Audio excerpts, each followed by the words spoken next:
ఆంధ్రప్రదేశ్ రాజకీయాల్లో వంగవీటి కుటుంబానికి ప్రత్యేకమైన గుర్తింపు ఉంది.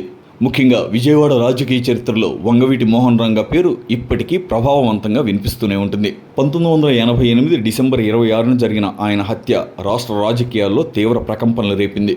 దశాబ్దాలు గడిచినా ఆ కేసులో పూర్తి స్థాయిలో నిందితులను శిక్షించలేకపోవడం, మరోవైపు ప్రతి ఎన్నికల సమయంలో ఆయన పేరును రాజకీయ పార్టీలు ప్రస్తావించడం కొనసాగుతూనే ఉంది. విజయవాడలో అన్ని వర్గాల ప్రజల సమస్యలపై పోరాడిన నాయకుడిగా కూడా గుర్తింపు పొందారు.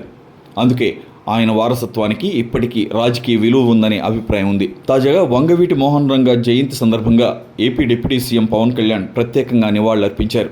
దీనిపై రంగా కుమార్తె వంగవీటి ఆశాకిరణ్ స్పందిస్తూ పవన్ కళ్యాణ్కు కృతజ్ఞతలు తెలిపారు. త్వరలోనే ఆయన్ను కలిసి రంగా ఆశయాలకు సంబంధించిన కొన్ని అంశాలపై చర్చిస్తానని వెల్లడించారు. ఆశాకిరణ్ ప్రస్తావించిన అంశాల్లో కృష్ణా జిల్లాకు వంగవీటి మోహన్ రంగా పేరు పెట్టడం, అలాగే రంగా పుష్కర్ ఘాట్ ఏర్పాటు వంటి డిమాండ్లు ఉన్నట్లు సమాచారం. దీంతో ఈ భేటీ రాజకీయంగా కూడా ప్రాధాన్యత సంతరించుకుంది. కొద్ది రోజుల క్రితం ఆశాకిరణ్ రాష్ట్ర వ్యాప్తంగా రంగా రాధా మిత్రమండలి కార్యక్రమాల ద్వారా మళ్లీ ప్రజల్లోకి రావడం ప్రారంభించారు. పలు జిల్లాల్లో పర్యటిస్తూ రంగా అభిమానులను కలుస్తున్నారు. ఈ పరిణామాల నేపథ్యంలో ఆమె రాజకీయాల్లోకి వచ్చే అవకాశాలపై అప్పటి నుంచే చర్చ సాగుతోంది. ఇప్పుడు పవన్ కళ్యాణ్తో భేటీ జరగనున్న నేపథ్యంలో ఆశాకిరణ్ జనసేనలో చేరతాననే ప్రచారం మరింత ఊపందుకుంది. అయితే ఇప్పటివరకు ఆమె కానీ జనసేన పార్టీ కానీ అధికారికంగా ఎలాంటి ప్రకటన చేయలేదు. అందువల్ల ప్రస్తుతం ఇవి రాజకీయ వర్గాల్లో వినిపిస్తున్న ఊహాగానాలుగానే చూడాల్సి ఉంటుంది.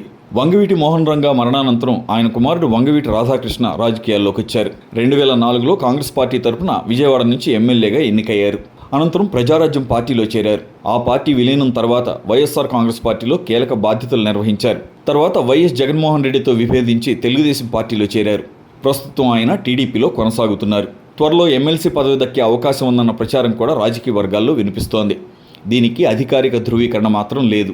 ప్రస్తుతం ఆంధ్రప్రదేశ్ రాజకీయాల్లో కాపు సామాజిక వర్గం కీలక పాత్ర పోషిస్తోంది.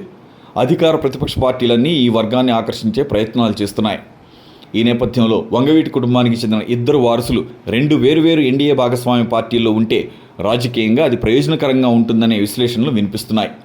రాధాకృష్ణ టీడీపీలో కొనసాగుతుండగా ఆశాకిరణ్ జనసేనలో చేరితే కాపు వర్గంలో వంగవీటి కుటుంబ ప్రభావాన్ని మరింత విస్తృతంగా వినియోగించుకునే అవకాశం ఎన్డీఏ కూటమికి లభిస్తుందని కొందరు రాజకీయ విశ్లేషకులు అభిప్రాయపడుతున్నారు. మరోవైపు వైఎస్ఆర్ కాంగ్రెస్ కూడా కాపు వర్గంపై దృష్టి సారిస్తున్న తరుణంలో ఈ పరిణామాలు రాజకీయ సమీకరణాలను ప్రభావితం చేసే అవకాశం ఉందనే చర్చ జరుగుతోంది. ప్రస్తుతం ఆశాకిరణ్ పవన్ కళ్యాణ్ను కలవనున్న విషయం మాత్రమే బహిరంగంగా వెల్లడైంది. ఆ భేటీలో రంగా ఆశయాలకు సంబంధించిన అంశాలే ప్రధాన చర్చగా ఉండనున్నాయని ఆమె చెప్పారు. జనసేనలో చేరికపై మాత్రం ఇప్పటివరకు ఎలాంటి అధికారిక ప్రకటన వెలువడలేదు. అందువల్ల ఆశాకిరణ్ రాజకీయ భవిష్యత్తుపై స్పష్టత రావాలంటే పవన్ కళ్యాణ్తో భేటీ అనంతరం జరిగే పరిణామాల కోసం వేచి చూడాల్సిందే.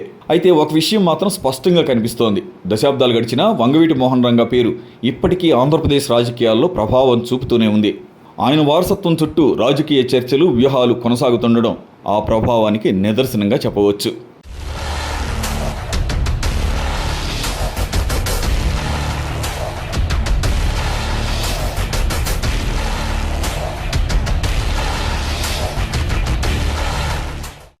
ఈ వీడియో మీకు నచ్చినట్లయితే లైక్ చేయండి, షేర్ చేయండి, ఛానల్ని సబ్స్క్రైబ్ చేసుకోండి.